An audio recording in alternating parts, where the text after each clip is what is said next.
Kung gusto mo malaman ang tamang sagot, huwag ka magtanong. Magsabi ka ng maling sagot dahil mas gusto ng tao na itama ang mali kaysa sumagot ng tanong.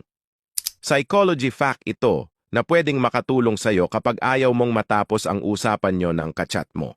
Magbanggit ka ng bagay na makakakucurious siya tulad ng, may nalaman ako tungkol sa'yo?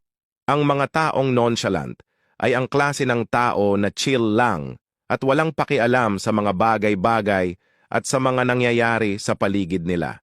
Nonchalant ka ba? Ang mga taong ayaw kakausap, malamang sa malamang, bukang bibig ka kapag kausap nila ang ibang tao. Kapag nasa bar ka at may nagbigay sa'yo ng takip ng canned soft drinks, ibig sabihin gusto ng taong iyon na may mangyari sa inyong dalawa. Para malaman kung gusto ka ng tao, humiram ka sa kanya ng gamit tulad ng ballpen. Kapag agad kang pinahiram nito, hindi kanya gusto. Pero kapag nakipagbiruan pa siya sa'yo, ibig sabihin gusto ka niya.